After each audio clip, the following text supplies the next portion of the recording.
নমস্কার, আমি ময়ূক রঞ্জন ঘোষ চলে এলাম আপনার 1 নম্বর শো জবাব চায় বাংলা নিয়ে। অনেকেই রাস্তাঘাটে, চায়ের ঠেকে, বাসে, ট্রামে, শপিং মলে এই আলোচনাটা করছে যে নরেন্দ্র মোদী তো বিখ্যাত ছিল বীরেন্দ্র সেহবাগের মতন তুলে খেলার জন্য, 6-4 মারার জন্য। টি20 থেকেও ঝোড়ো কোনো ইনিংস যদি খেলা যায়, সেই ঝোড়ো ইনিংস খেলার জন্য বিখ্যাত ছিলেন প্রধানমন্ত্রী নরেন্দ্র মোদী। কখনো 370 ধারা অবলুপ্ত হোক, কখনো ট্রিপল তালাক হোক, একের পর এক যুগান্তকারী রিফর্ম করবার জন্য বিখ্যাত ছিলেন প্রধানমন্ত্রী নরেন্দ্র মোদী। সেই প্রধানমন্ত্রী নরেন্দ্র মোদী যে বিরাট কোহলি বা বীরেন্দ্র সেহবাগের মতন তুলে তুলে 6 মারতেন, তুলে তুলে 4 মারতেন, তার ইনিংস বা স্ট্রাইকিং রেটটা আবার দুর্বল হয়ে যাবে না তো? তার রান রেটটা আবার দুর্বল হয়ে যাবে না তো? এই তৃতীয় দফায় জোট ধর্ম পালন করতে গিয়ে প্রধানমন্ত্রী নরেন্দ্র মোদী আবার ঠুকে ঠুকে খেলবেন না তো? রাহুল দ্রাবিড়ের মতন ডিপেন্ডেবল ব্যাটসম্যান অথচ ভিভিএস লক্ষ্মণের মতন ঠুকে ঠুকে স্টেডি ব্যাটসম্যান হবেন না তো? শুধুমাত্র উইকেটে ব্যাটসম্যান টিকে থাকার জন্য প্রধানমন্ত্রী নরেন্দ্র মোদী সেফ খেলবেন না তো? প্রধানমন্ত্রী নরেন্দ্র মোদী আজ নিজে সেই সমস্ত জল্পনাতে জল ঢেলে বলে দিলেন যে এটা তো ট্রেলার ছিল, 10টা বছর শুধু ট্রেলার দেখেছেন, আসল ইনিংস এবার আগামী 10 বছর দেখবেন। আয়েগা তো মোদী হি, এটা মোটামুটি কনফার্ম ছিল এবং অনেকের জেলাসি হোক, রাগ হোক, উত্তেজনা হোক, ব্লাড প্রেশার বেড়ে যাক, কিন্তু মোদী আসছেন এবং মোদী আসছেন এটা মোটামুটি কনফার্ম শুধু নয়, মোদী শক্তিশালী হয়ে আসছেন এইটা 200% কনফার্ম। এবং তার পাশাপাশি নরেন্দ্র মোদী একটা বড় কথা বললেন। নরেন্দ্র মোদী বললেন যে এবারে সরকারটা হবে আরো মজবুত ভারত তৈরি করার সরকার, অর্থাৎ রাষ্ট্র নির্মাণ, বিশ্ববন্ধু করবার সরকার। এবং তার পাশাপাশি আরেকটা বড় কথা বললেন প্রধানমন্ত্রী, সবাইকে নিয়ে চলবো এবং সবার বিকাশটা দেখব। প্রধানমন্ত্রী নরেন্দ্র মোদীকে নিয়ে এই যে সংখ্যালঘু বিরোধী তকমা লাগিয়ে দেওয়ার চেষ্টা, কি করতে চলেছেন প্রধানমন্ত্রী নরেন্দ্র মোদী? একবার প্রধানমন্ত্রী নরেন্দ্র মোদীর আজকের যে ঐতিহাসিক ভাষণ এনডিএর যারা সদস্যরা রয়েছেন তাদের সামনে, সেখানে প্রধানমন্ত্রী নরেন্দ্র মোদী যে বক্তব্য পেশ করলেন যে পিকচার অভি বাকি হ্যায়, ইয়ে তো সির্ফ ট্রেলার হ্যায়, সেই ট্রেলারটা কি আর পিকচারটাই বা কি হতে পারে একবার দেখে নি। साथियों, 24 का जनादेश एक बात को बार बार मजबूती दे रहा है, देश को आज के वातावरण में सिर्फ और सिर्फ एनडीए पर ही भरोसा है। देश की अपेक्षाएं भी बढ़ेगी और मैं इसे अच्छा मानता हूं। और मैंने पहले भी कहा था कि जो 10 वर्ष हमने काम किया है वो तो ट्रेलर है,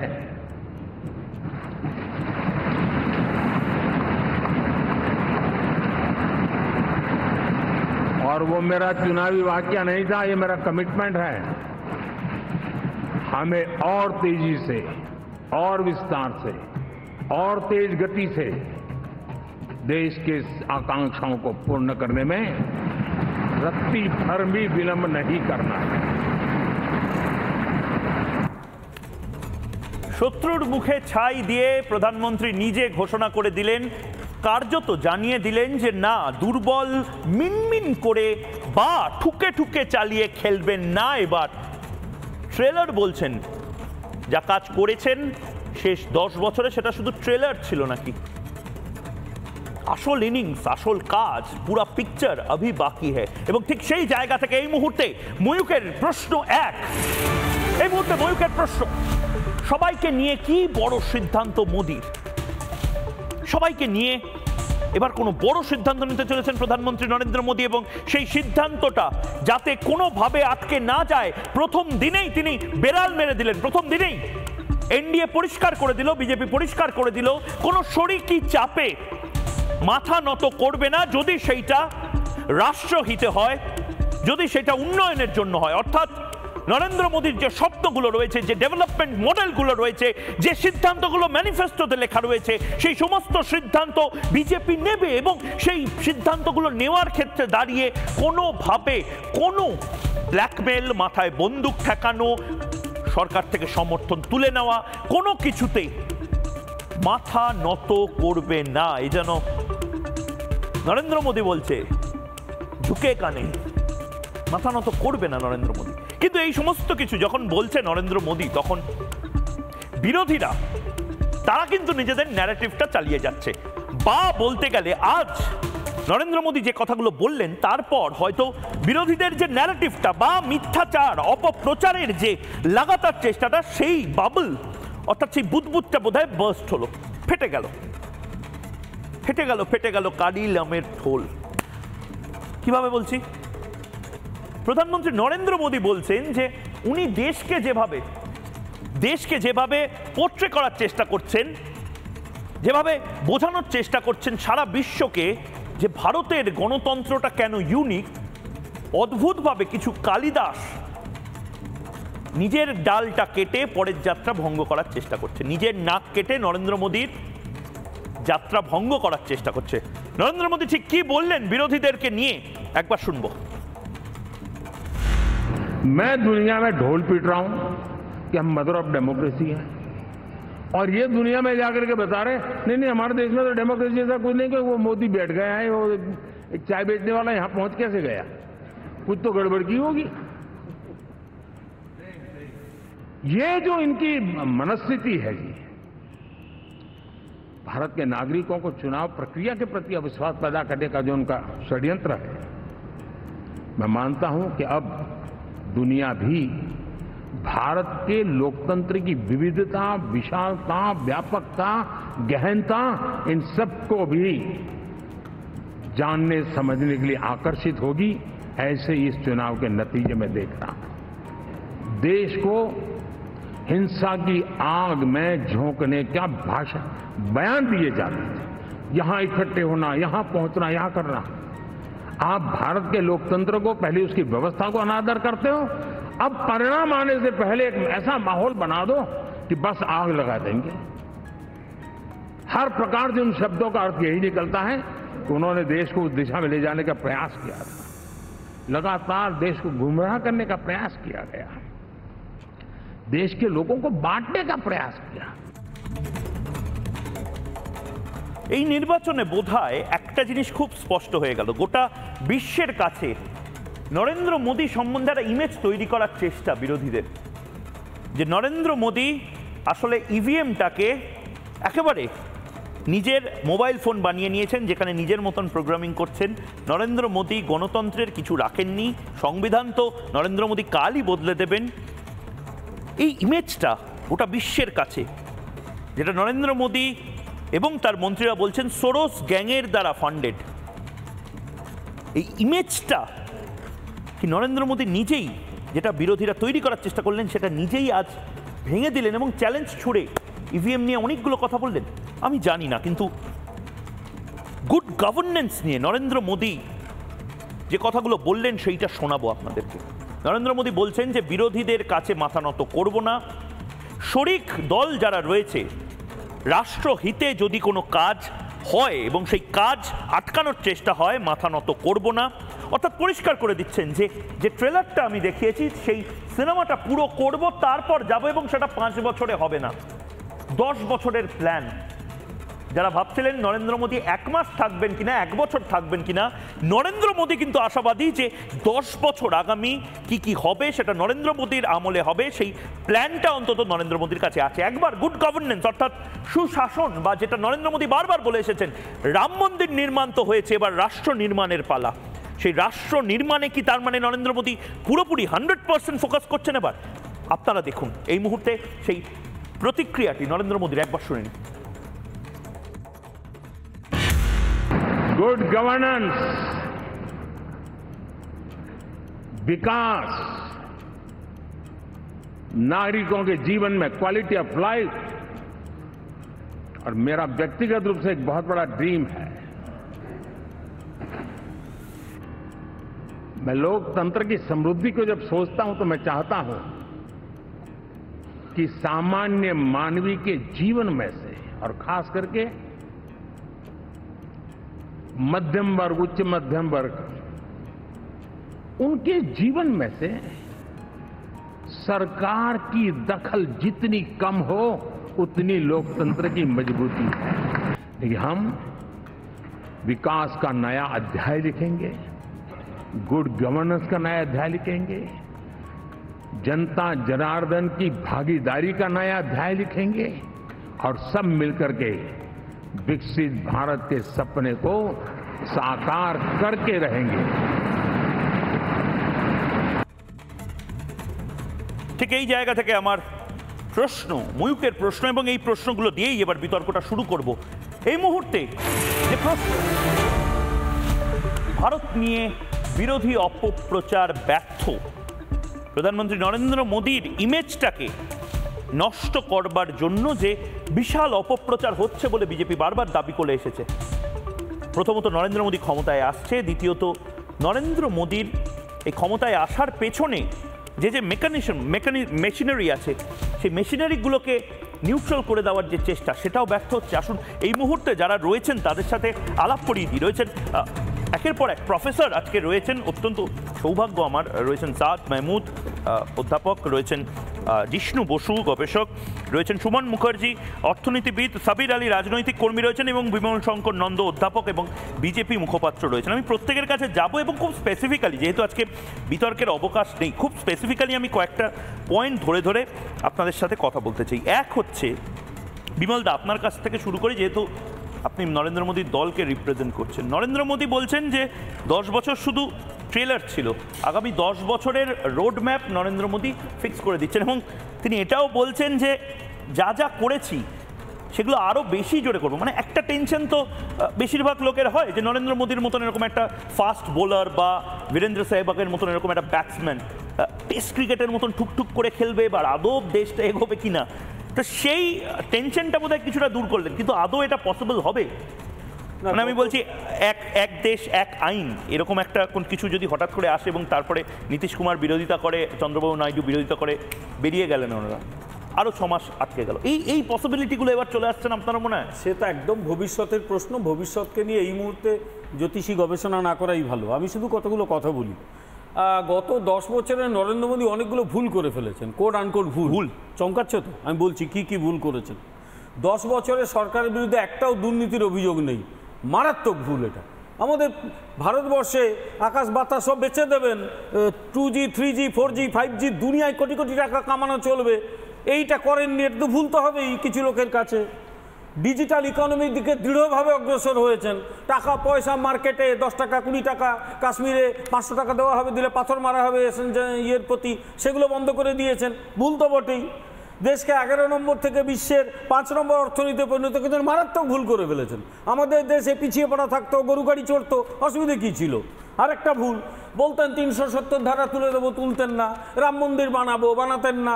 ঝুলিয়ে ঝুলিয়ে ভোটটা নিতেন, কিন্তু সেগুলো করে ছাড়লেন, সেটা একটা ভুল অনেকের কাছে। স্বাধীন বিদেশ নীতি অনুসরণ করেছেন, আমেরিকার কাছে মাথা নত করেননি। তার ডলার ইকোনমিতে পাত্তা না দিয়ে অন্য যে আগের দিন, এটা অনেক ভালো সুমনদা বলতে পারবেন, এটা নিয়ে চর্চা করেন, ওই ডলার ইকোনমির কাছে মাথা নত করে অল্টারনেটিভ ভেবেছেন। আমেরিকা ধমকেছে, তারপরেও বলেছেন রাশিয়া থেকে তেল আনবো, বেশ করবো, তোমার জার্মানিতে আগে সামলাও, তারপর আমি বন্ধ করব। এগুলো তো ভুল বটেই।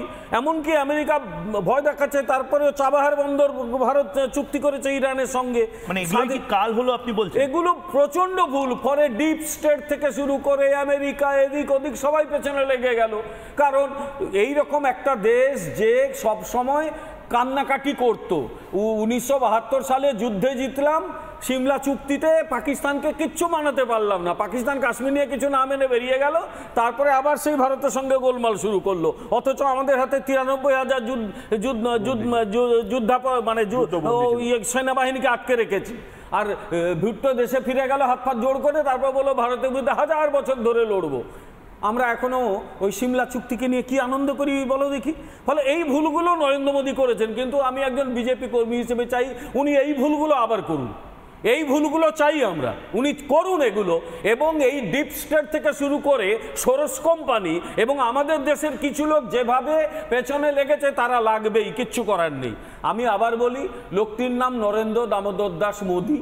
উনি, আপনি কনফিডেন্ট যে? আমি ডেফিনেটলি কনফিডেন্ট। আপনি কি ব্যাপারে কনফিডেন্ট সেটা তো শুনে নিন। আপনি কনফিডেন্ট যে নরেন্দ্র মোদী, যিনি টেস্ট ক্রিকেট না একদম টি-20 থেকেও ঝোড়ো ইনিংস খেলার জন্য বিখ্যাত ছিলেন, তিনি এই যে ইনিংসটা, সেই ইনিংসটা সেভাবেই খেলতে পারবেন? মানে আমাকে দর্শকদের অনেকেই বলছেন যে একজন ভালো রিমোট কন্ট্রোল, একটা নতুন কথা চালু হয়েছে, টিভি একটাই কিন্তু রিমোট কন্ট্রোল দুটো। না না, ওরকম ভেবে লাভ নেই। একজন ভালো ক্রিকেটার, সে টেস্ট ক্রিকেটেও ভালো খেলবে, আবার সে টি-20তেও ভালো খেলবে, সে একদিনের আন্তর্জাতিক ম্যাচেও ভালো খেলবে 50 ওভারে, সে কোনো জায়গাতে খুব খারাপ খেলবে না। নরেন্দ্র মোদী সেই রকম একজন ক্রিকেটার, তিনি সব জায়গায় ভালোভাবে খেলতে পারেন।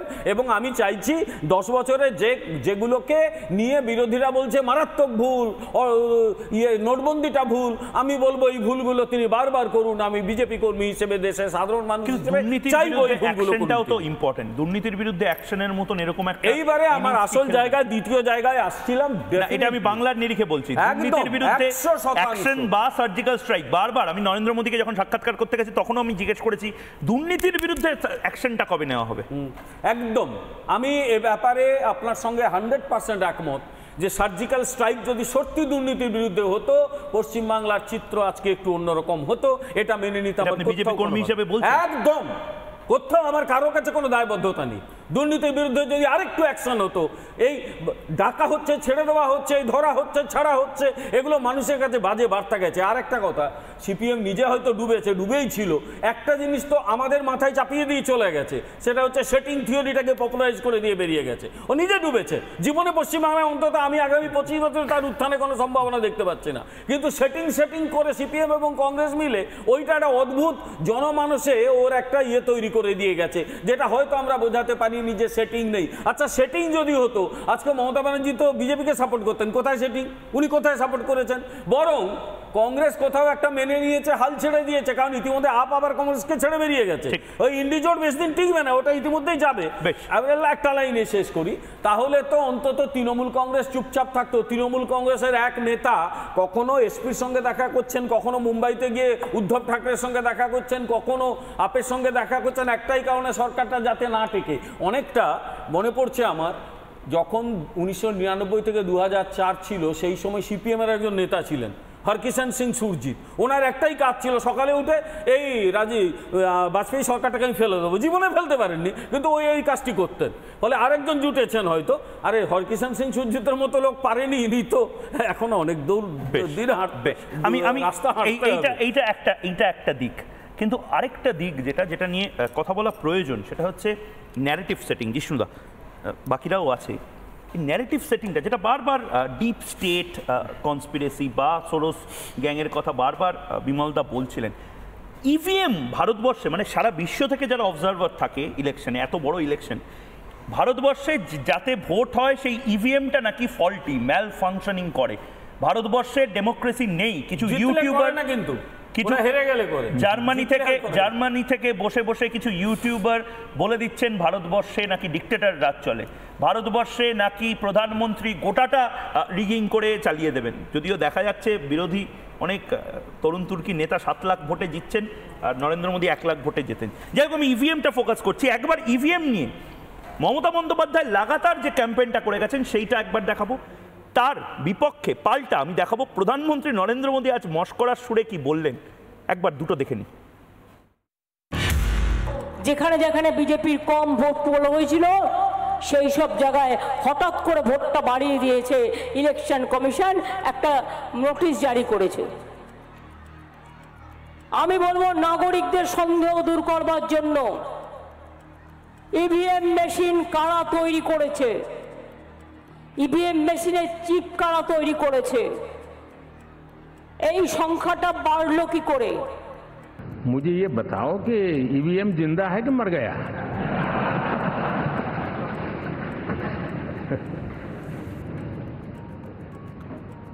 क्योंकि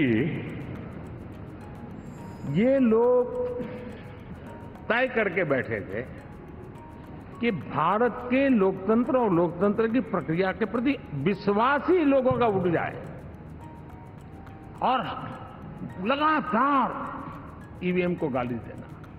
और मुझे तो लगता था कि शायद इस बार वो ईवीएम की अर्थी का जुलूस निकालेंगे, लेकिन 4 जून शाम आते आते उनको ताले लग गए, ईवीएम ने उनको चुप कर दिया। ये ताकत है भारत के लोकतंत्र की। जिष्णु বসু, প্রধানমন্ত্রী নরেন্দ্র মোদী নিজে বলছেন যে ইভিএম নিয়ে এমনভাবে অপপ্রচার করেছিলেন তৃণমূল কংগ্রেস বা বিরোধীরা যে একটা ইমেজ তৈরি হয় যে ভারতবর্ষ তো ইভিএম ফল্টি, ভারতবর্ষে গণতন্ত্র নেই, কালকে এসেই কনস্টিটিউশন চেঞ্জ করে দেবে। এই ন্যারেটিভটাও কি পরাস্ত হলো? একটা বড় অংশ আছে যেটা ভারতীয় গণতন্ত্রের বিরোধী, তারা এই তৃণমূল কংগ্রেস বা এরকম দুর্বল যাদের আদর্শ তাদেরকে জোগাড় করে। তারা তাদের মুখ থেকে, যারা ভারতীয় গণতন্ত্রের বিরোধী, তারা বোঝাতে চায় ভারতবর্ষের গণতন্ত্রটা যেটা সারা পৃথিবীর বৃহত্তম গণতন্ত্র সেটা আসলে অন্তঃসার শূন্য। এটাতে বিদেশি চক্রান্ত পরিষ্কার অনেক ক্ষেত্রেই এসেছে, মানে অনেকগুলো বিষয়ে ভারত এমনকি আমেরিকার মার্কিন যুক্তরাষ্ট্র থেকেও বেশি শক্তিশালী। মার্কিন যুক্তরাষ্ট্রের যে টাকা ডলার যে ছাপায় ফেডারেল রিজার্ভ, স্যার আছেন আমার থেকে ভালো বলতে পারবেন, অনেকেই জানেন না যে ওটা একটা বেসরকারি সংস্থা এবং তারা হাওয়ার থেকে হিসেব করে ডলার ছাপায়। যদি কোনো দিন কেউ পেট্রোল ডলারে দিতে অস্বীকার করে তাহলে সেই দিন ডলারের অবস্থা কি হবে সেটা মার্কিন যুক্তরাষ্ট্র জানে।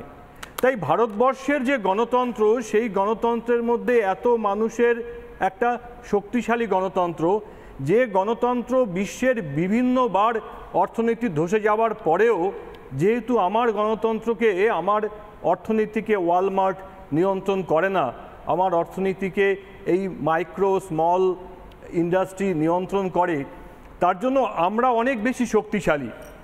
এইটা সারা পৃথিবীর যারা বিশ্লেষণ করেন এবং এই পুঁজিবাদী, আজকে তো কমিউনিজমকে পুঁজিবাদী চালায়, তাদের ফান্ডিং সেগুলো পুঁজিবাদী করে। তাই আমাদের গণতন্ত্রের বিরোধী যে কথা বলা, সেইটা এরকম কিছু আঞ্চলিক দলকে বা দুর্বল আইডিওলজি, দুর্বল আদর্শের দলকে দিয়ে বলিয়ে নেয়। প্রধানমন্ত্রী একটা কথা ভীষণ ভালো বলেছেন আজকে, যে আমি চাই মধ্যবিত্ত মানুষ নিজের পায়ে স্বাবলম্বীভাবে দাঁড়াক।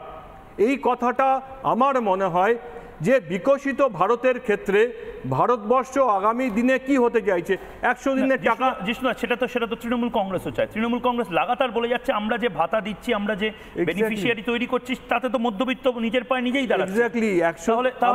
আমি বরঞ্চ 100 দিনের ভাতা দিয়ে শুরু করি। 100 দিনের যে টাকা, এটা লজ্জার বিষয়। সেটা তৃণমূল বলছে মানে রাজ্য মানুষের এগ্রিকালচারে এবং ইন্ডাস্ট্রিতে তার হাতে কাজ দিতে পারেনি, সে ভিখিরি। তার জন্য তাকে 100 দিনের টাকায় বাঁচতে হবে। 100 দিনের টাকাটা কি? গ্রাম থেকে নিয়ে এসে আনপ্রোডাক্টিভ, কাউন্টার প্রোডাক্টিভ কাজ করা। ধরুন তাদেরকে ভাঙড় থেকে তুলে নিয়ে এসে রাজারহাট নিউ টাউনে বাঁশের বেড়ায় নীল আর সাদা রং করানো হচ্ছে। তার 1 বছরই লাইফ, 1 বছর পরে বাঁশের বেড়াও পচে যাবে। তাহলে এই যে কাজগুলো করানো হচ্ছে, তাতে এই রাজ্যের সম্পূর্ণ অর্থনীতিটা, এই অতিমারির সময় দেখা গেছে যে এখানকার যে শ্রম দপ্তরের ডিস্ট্রিক্ট অফিসগুলো, যে ভারতবর্ষের শ্রম আইনে আছে যে পরিযায়ী শ্রমিক যদি এক রাজ্যের থেকে অন্য রাজ্যে যায়, সে যদি চাকরি হারায়, সে ফিরে আসার পরে তার একটা মিনিমাম টাকা পাবে, এমনকি পেনশন পর্যন্ত পাবে। এটা ভারতবর্ষের আইন। ঠিক। আর এখানকার যে শ্রম দপ্তর সে আদৌ কোনো কাজ করে না, তার জন্য এই মানুষগুলোর বাঁচার আর কোনো রাস্তা নেই। এই যে লক্ষ্মীর ভাণ্ডার বলছেন, কিন্তু তারপরেও আমি যিশু আপনার কাছে আসবো, কিন্তু আমি যাদের কাছে ঠিক এই জায়গাতেই যাব। জাদ মাহমুদ, তারপরেও এই যে এত কথা বলছেন, আপনারাও মাঝে মধ্যে বলেন, ক্রিটিসাইজ করা হয় মমতা বন্দ্যোপাধ্যায়কে, জিষ্ণুবাবু লাগাতার বলে যাচ্ছেন এই কথা, তারপরেও বিপুলভাবে জিতে আসেন মমতা বন্দ্যোপাধ্যায়। হোয়াট ওয়েন্ট রং? মমতা বন্দ্যোপাধ্যায় কোনটা ঠিক করলেন এবং এই ইলেকশনে বাংলায় আপনার মতে বিজেপি কোন জায়গাটা ক্লিক করতে পারলো না? আমি বাম আলাদা করে রাখছি, কারণ বাম নিজেদের একটা মোটো নিয়ে এগিয়েছে যে নিজেদের কতটা ভোট কাটতে পারি বা কতটা ভোট পেতে পারি, সেটা আলাদা বিতর্ক। জিষ্ণু, জাদ মেহমুদ। প্রথম যেটা হচ্ছে যে এটা অনস্বীকার্য, রাজনৈতিক বিশ্লেষক হয়ে বলছি যে পশ্চিমবঙ্গে যে ধরনের, যেটাকে আমরা জনমোহিনী নীতি বলি বা ওয়েলফেয়ার মেজার বলুন, বা জিষ্ণু বাবু যেটাকে একটু আগে বলছিলেন যে মানে কিছু হিন্ট দিন যে মানে কারণটা কি, এটা তো না, তার কারণটা হচ্ছে এটা শুধুমাত্র পশ্চিমবাংলায় হচ্ছে এমনটা না, আপনি ভারতবর্ষের প্রত্যেকটি রাজ্যে, এমনকি কেন্দ্র সরকারেরও এরকম অনেক নীতি আছে। এটা হচ্ছে একটা নতুন form of delivery of welfare and governance. Mamata Bandyopadhyay যেটা করতে পেরেছেন খুব সাকসেসফুলি, সেটা হচ্ছে এই টাকাটা মানুষের কাছে পৌঁছে দিতে পেরেছেন, এবং এই কৃতিত্বটা উনি নিতে পেরেছেন, যেটা সরকার নয়, এটা দিদি দিচ্ছে। এই প্রচারটাও তো আমরা দেখছি যে রাজনৈতিক নেতারা করছেন, যে এই যে আপনার স্টিকারগুলোকে বদলে দেওয়া, কেন্দ্রের স্টিকারকে রাজ্যে বদলে দেওয়া, এটা তো একটা নতুন ধরনের রাজনীতিই চলছে। উজ্জ্বলার গ্যাস প্রধানমন্ত্রী দিয়েছেন, লক্ষ্মীর ভাণ্ডার মমতা ব্যানার্জি দিয়েছেন, এই প্রচারে মমতা ব্যানার্জি জিতেছেন, এটা হচ্ছে নাম্বার ওয়ান। দ্বিতীয় কথা, এটা আমাদের বুঝতে হবে, আমি জিষ্ণুবাবুর সাথে একমত, যে এই যে ধরুন 1000 টাকা, 500 টাকা, 1500 টাকা, এটা এত গুরুত্বপূর্ণ কেন না? সত্যিই পশ্চিমবঙ্গের গ্রামাঞ্চলে দারিদ্র্য প্রচণ্ড। একটা স্টাডি হয়েছে যেখানে দেখা যাচ্ছে যে মাসিক একটা মানুষের পশ্চিমবাংলায় খরচা, মাসিক খরচা, যেটাকে আমরা বলি মান্থলি পার ক্যাপিটা এক্সপেন্ডিচার, সেই মান্থলি পার ক্যাপিটা এক্সপেন্ডিচার হচ্ছে 1000 থেকে 2000 টাকার মধ্যে।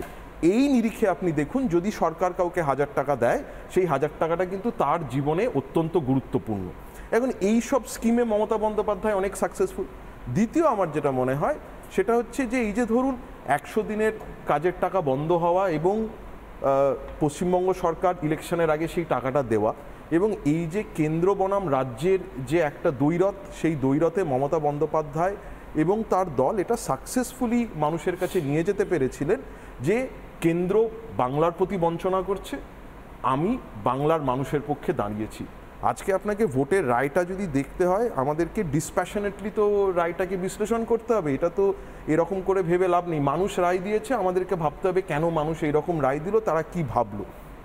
আর দ্বিতীয়, মানে একটা জিনিস ভুললে চলবে না, যে ভারতবর্ষে আনএমপ্লয়মেন্ট মানে চাকরি না পাওয়ার হার অত্যন্ত হাই। এটা শুধু পশ্চিমবঙ্গ না, ভারতবর্ষে, আর পশ্চিমবঙ্গে তো প্রচণ্ড আনএমপ্লয়মেন্ট রেট খুব হাই। সেইখানে দাঁড়িয়ে যে কোনো সরকারকে এই ধরনের নীতি নিতে হচ্ছে। আমাদের রাজ্যে শিল্পের অবস্থা খুব খারাপ, ওই ক্ষুদ্র এবং মাঝারি শিল্প, ইনফর্মাল শিল্পই আছে। সেই জায়গা থেকে এই রকম একটা, মানে তৃণমূল সাকসেসফুলি যেটা করতে পেরেছে, এই জায়গাটাকে তারা অ্যাড্রেস করতে পেরেছে এবং মানুষকে এটা বোঝাতে পেরেছে যে আমরা আছি বলেই তোমাদেরকে সাহায্য করছি।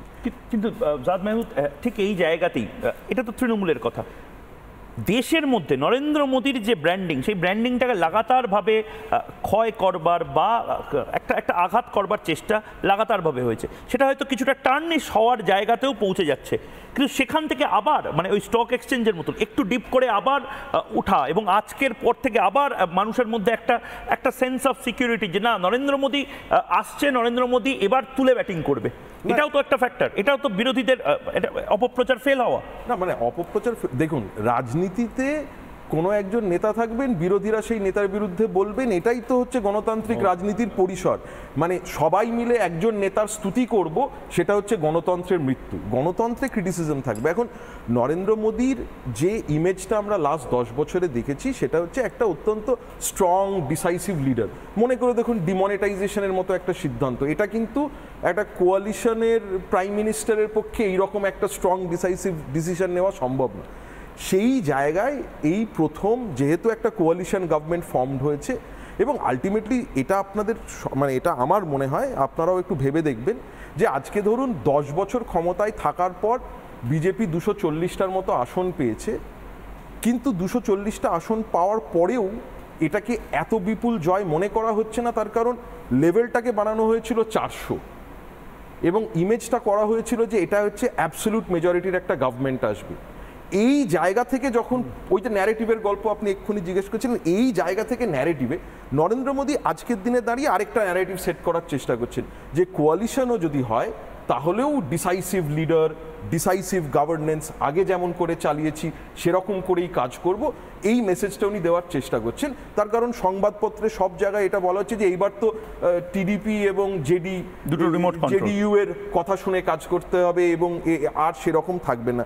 এখন এইটা কতটা উনি করতে পারবেন সফলভাবে, আমরা এটা জানি যে অটল বিহারী বাজপেয়ী একটা কোয়ালিশন গভর্নমেন্ট চালিয়েছিলেন এবং অটল বিহারী বাজপেয়ীর পার্সোনালিটি এমন ছিল যে উনি সবাইকে নিয়ে চলতেন। আমাদের ওই ফেমাস দৃশ্য মনে আছে, মমতা বন্দ্যোপাধ্যায় রাগ করে চলে এসছেন, বাজপেয়ী এসে মমতার বাড়ি গিয়ে সেই কোয়ালিশনটাকে এক করে রেখেছেন। আমরা পশ্চিমবঙ্গের যারা নাগরিক, আমরা আরেকটা কোয়ালিশন দেখেছি, জ্যোতি বসু। সেই জ্যোতি বসু হচ্ছে ছোট ছোট দলগুলোকে নিয়ে 34 বছর ধরে কোয়ালিশন করেছেন। এখন কোয়ালিশন চালানোর যে পার্সোনালিটিটা দরকার সেটার প্রমাণ আমরা এখনো পাইনি, তার কারণ বিজেপির একক সংখ্যাগরিষ্ঠতা ছিল।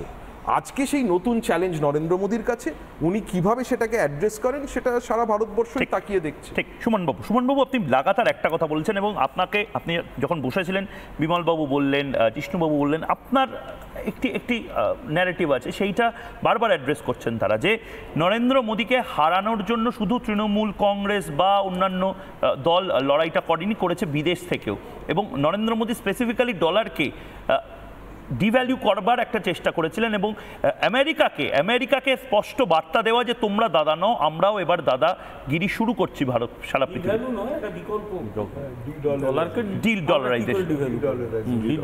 না, আমার বক্তব্য হচ্ছে, যেহেতু এতগুলো ক্রিকেটের উদাহরণ দেওয়া হলো, আমার মনে হচ্ছে আমাদের ওয়ার্ল্ড কাপটা দেখা উচিত।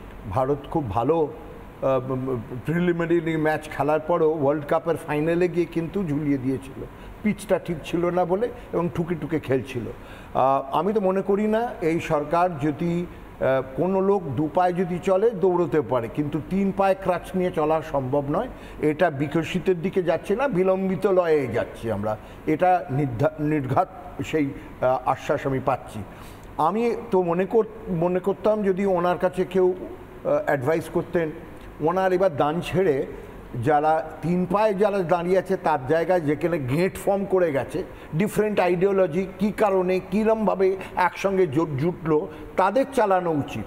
2 মাসের মধ্যে বা 2 বছরের মধ্যে সেটা চলে যাবে। তখন যেরকম ব্যাঙ্গালোর হয়েছে, বিরাটভাবে লোকে বুঝতে পারতো, দাঁত না থাকলে দাঁত বোঝা যায় না, যে কেন একটা কঠোর সরকার দরকার দেশ চালানোতে গেলে। এবার আমি ইন্টারন্যাশনাল লেভেলের যেই আলোচনাগুলো করতে চাই, এটাই ছোটোভাবেই বলা যাবে না, এর জন্য আলাদা তুমি একটা সভা করো, আমি বিস্তারিতভাবে বোঝাবো। আপনি এখনো কনফিডেন্ট যে এটা একটা বড় কারণ? এটা একটা বিরাট কারণ।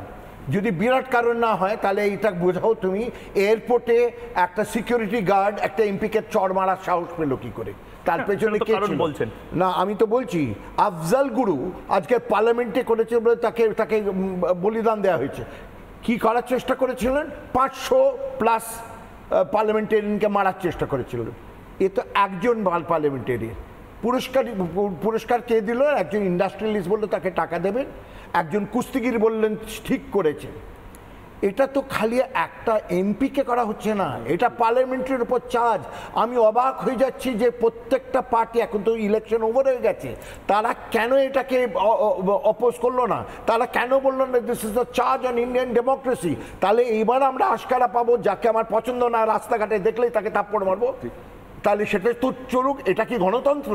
ইলেকশন হয়ে গেছে, একটা পার্টি বলেনি এটা এত বড় অন্যায় হয়ে গেল। এর থেকে বোঝা যাচ্ছে যে এই যে থাপ্পড় মারার সাহসটা পেল, এর পেছনে মদত আছে এবং এইখানে ইন্টারন্যাশনাল ইনফ্লুয়েন্স আছে। মানে তুমি এখন গদি পাওয়ার পরও তোমার কোনো এমপিকে আমরা রাস্তাঘাটে অপমান করব যাতে তারা দমে থাকে। আর দ্বিতীয়ত, আমরা যখন ইলেকশন নিয়ে বলছি কি করে জিতলো, অনেকগুলো ফ্যাক্টরস আছে। উনি যেগুলো ভালো করে বুঝিয়েছেন যে যেরমভাবে বেরোজগারি, যেরমভাবে দারিদ্রতা এখানে আছে, সেখানে অর্গানাইজ সেক্টরের চাহিদা দিয়ে দিতে পারছি না, পেনশন দিতে পারছি না, চাকরি দিতে পারছি না, এটা কোনো ফ্যাক্টরই নয়। আসল ফ্যাক্টর হচ্ছে বেশিরভাগ লোক, বিশেষ করে পশ্চিমবঙ্গে, কোথার থেকে রোজগার করে? ফ্রম দ্য অর্গানাইজ সেক্টর না, ফুটপাত থেকে করে। এবং তারা জিএসটি দেয় না, তারা হাপ্তা দেয় লোকাল পার্টিকে। তাদের কাছে বয়ে গেল, কেউ মাইনে পেল কি পেল না। সেই জন্যে আমার আশ্চর্য লাগছে, আর আমি ওনাকে, জিষ্ণুবাবুকে জিজ্ঞেস করব যে কি আদর্শে লেফট ফ্রন্ট কংগ্রেসের সঙ্গে তৃণমূলের সঙ্গে হাত মেলালো, মানে আদর্শটা কোথায়? আর তা যদি না হয় তাহলে আমার নেক্সট প্রশ্ন হচ্ছে, আপনারা যে জায়গাটা দেখেননি, এক একটা ভোট যদি লক্ষ্য হয়ে থাকে কয়েকটা ব্যালট বক্সে, ব্যালটে তো আমরা যখন যাচ্ছি ইলেকশন দিতে প্রত্যেকের কাছে আইডেন্টিটি কার্ড নেওয়া হচ্ছে, তাকে খুঁচিয়ে দেখা হচ্ছে। আমার সামনে অনেকগুলো লোককে বার করে দেওয়া হয়েছে তার পরিচয় ঠিক মেলেনি বলে। ব্যালটের থেকে ঠিক আমরা পরিচয় পাই কি যে ব্যালট পাঠাচ্ছে? এবং এইখানে প্রত্যেকটা কনস্টিটিউয়েন্সিতে 1 থেকে 7 লক্ষটা ব্যালট এসেছে, সেই দিকে কেউ নজরই দেয়নি।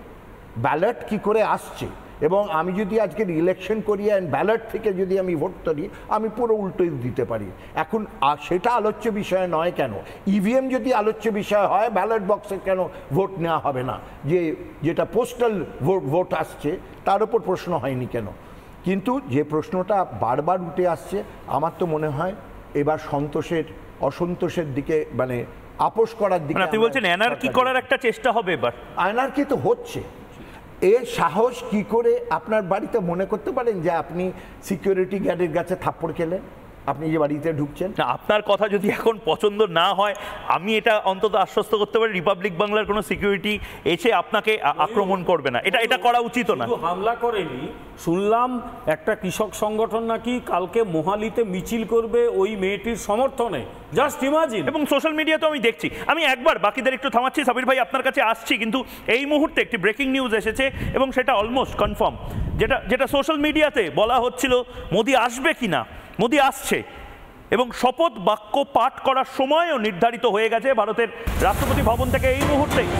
এই মুহূর্তে যে খবর আসছে, জবাব চায় বাংলাতে, রবিবার সন্ধ্যে 7:15 এই সময়টাকে সিলেক্ট করা হয়েছে, এই মুহূর্তটাকে সিলেক্ট করা হয়েছে। শপথ নেবেন নরেন্দ্র দামোদর দাস মোদি। 9 জুন সন্ধ্যায় প্রধানমন্ত্রী পদে শপথ নেবেন মোদি এবং ক্যাবিনেট মন্ত্রীরা, যারা কাউন্সিল অফ মিনিস্টার্স, প্রধানমন্ত্রী সহ মন্ত্রিসভায় শপথ গ্রহণ অনুষ্ঠান রাষ্ট্রপতি ভবনে সন্ধ্যে 7:15।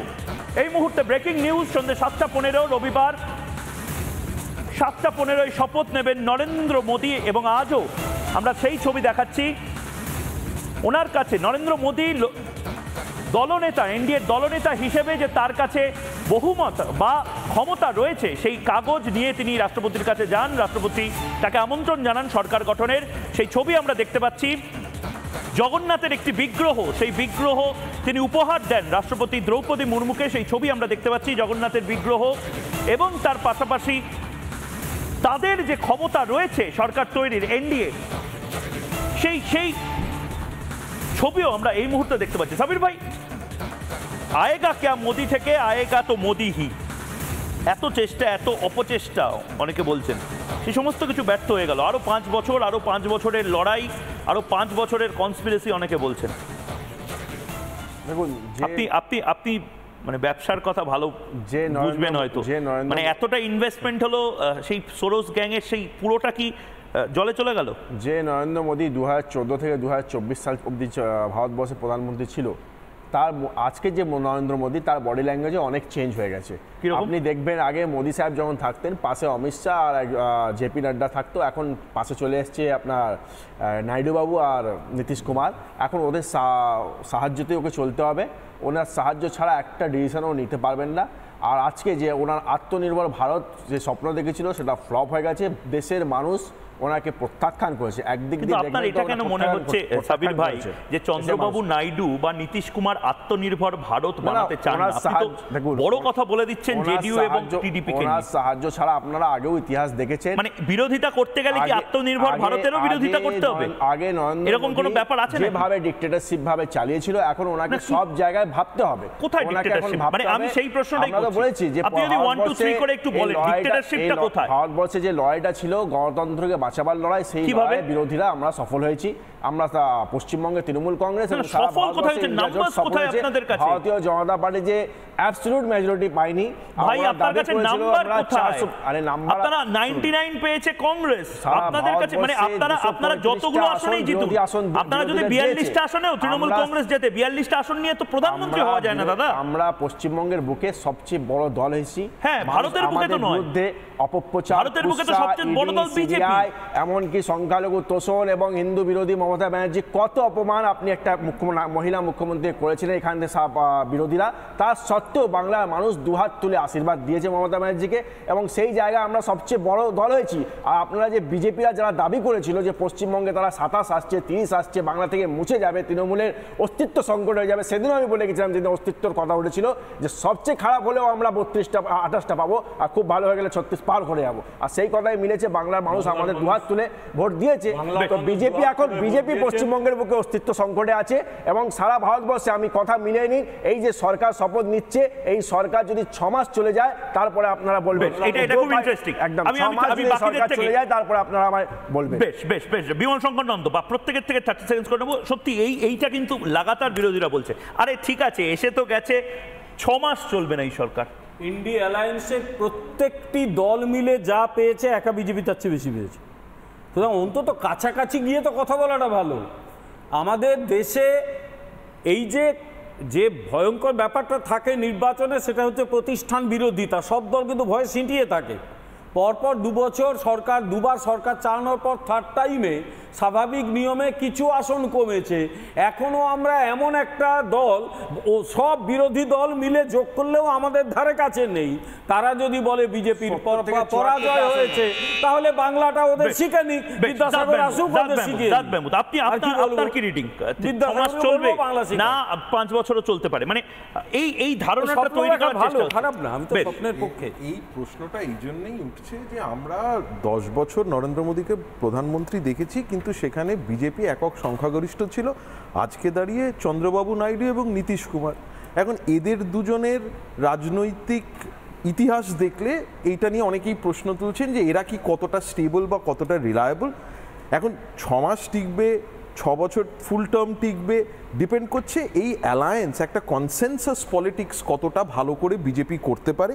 তার কারণ এখন তাকে এইসব ছোট ছোট দলকে সঙ্গে নিয়ে চলতে হবে। বেশ বেশ বেশ সুমন বাবু, আমার ওই কথাটা মনে পড়ছে, কেরোসিন শিকার মাটির প্রদীপ, চাঁদটা তো আর নেই, সেরকম সক্ষমভাবে পদক্ষেপ নেবেন এই সরকার তো নিতে পারবে না। এবং একটা ক্যান্ডেল লাইট ঝড়েতে কতক্ষণ থাকতে পারে, এই ঝড়ের এই আভাসটা, একটা জিনিস তো ঠিক, মেরুদণ্ডে আঘাত এনে দিয়েছে ফরেন ফোর্সেস। এবং আমি যেটা বললাম এই নিয়ে আলোচনা করা দরকার যে ফরেন ফোর্সেস কেন, হঠাৎ কৃষিতে এই আন্দোলন কেন, একদম এটা যদি বোঝা যায় তাহলে বোঝা যাবে কেন। একদম এটা নিয়ে লাগাতার আলোচনা করব আমরা, কিন্তু গত 10 বছরে মোদি বলছেন এটা মোদি ট্রেলার ছিল, এবার গোটা ফিল্ম দেখবে। অর্থাৎ যে আমরা যা কিছু দেখেছি তার ডাবল স্পিডে হয়তো কাজকর্ম হতে পারে, এই হিন্ট নরেন্দ্র মোদী দিচ্ছেন। এই মুহূর্তে বাংলার মানুষকে আমি জিজ্ঞেস করেছিলাম, ময়ূককে, যারা টেলিভিশনে দেখতে পাচ্ছেন না বা টেলিভিশনে দেখছেন কিন্তু প্যারালালি ফেসবুক, ইউটিউব, এক্স হ্যান্ডেলে যারা এই মুহূর্তে জবাব চায় বাংলা দেখছেন, আমি প্রশ্ন করেছিলাম গত 10 বছরে মোদি ট্রেলার, এবার গোটা ফিল্ম হ্যাঁ কত শতাংশ বলছেন, না কত শতাংশ বলছেন। একবার এই মুহূর্তে দেখে নেব যে ইউটিউব, ফেসবুক এবং এক্স হ্যান্ডেলে কে কি বলছেন। জবাব চায় বাংলাতে এই মুহূর্তে ফেসবুকে কত শতাংশ মানুষ এই মুহূর্তে বলছেন, আসুন দেখে নিই। এই মুহূর্তে ফেসবুকে 77% মানুষ, এই মুহূর্তে এক্স হ্যান্ডেলে এই মুহূর্তে 94% মানুষ এক্স হ্যান্ডেলে বলছেন যে হ্যাঁ ট্রেলার ছিল, সিনেমা দেখাবে মোদি। 6% মানুষ বলছেন না। পাশাপাশি এই মুহূর্তে ইউটিউব এবং ফেসবুকে 77% মানুষ বলছেন হ্যাঁ, এবং তার পাশাপাশি ইউটিউবে এই মুহূর্তে, ফেসবুকে এই মুহূর্তে 77% মানুষ বলছেন হ্যাঁ ফিল্ম আয়েগা, আর ইউটিউবে এই মুহূর্তে 89% মানুষ বলছেন হ্যাঁ। না অনেকে বলছেন, আমি জানি না যে এটা সত্যি না মিথ্যে, না হবে কি হবে না। আমরা তো থাকবো, রিপাবলিক থাকবে, আপনারা দর্শকরা থাকবেন, যারা প্যানেলিস্ট তারা থাকবে, আমরা তো নজর রাখবো ভারত কতটা কিলোমিটার এগোয়, কিন্তু তার পাশাপাশি নজর রাখবো ভারতকে এগিয়ে নিয়ে যাওয়ার এই লড়াইয়ে কারা পেছন থেকে টেনে বা ওই টায়ারটা পাংচার করার চেষ্টা করে ভারতের এই অগ্রগতির গাড়ির। আপাতত এই জবাব চায় বাংলার বিতর্ক এখানেই শেষ করছে। একটা ছোট্ট বিরতি নিচ্ছে, বিরতির পর ফিরে আসছে ময়ূক সঙ্গে।